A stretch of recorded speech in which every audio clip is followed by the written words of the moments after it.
আর ওই বাবা বলল, আমার বড় পুত্রের কাছে ওই 4টি লাঠি দিয়ে এই লাঠিগুলাকে ভাঙতে বল। বড় পুত্র 4টি লাঠি একত্রিত করে ভাঙতে পারল না।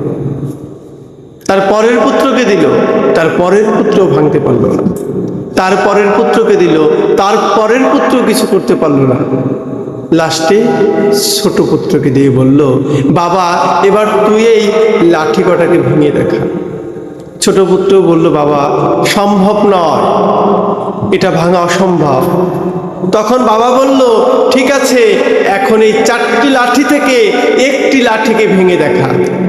ছোট পুত্র এই 4টি লাঠি থেকে একটি লাঠি নিয়ে ভেঙে দেখিয়ে দিল। লাঠিটা ধরার সাথেই ভেঙে গেল।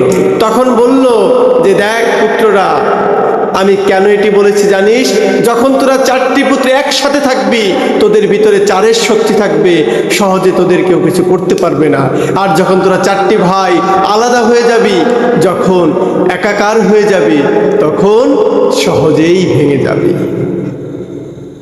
এই জন্যই এই গল্পের মূল শিক্ষা হচ্ছে একতা এবং একত্রিত থাকা।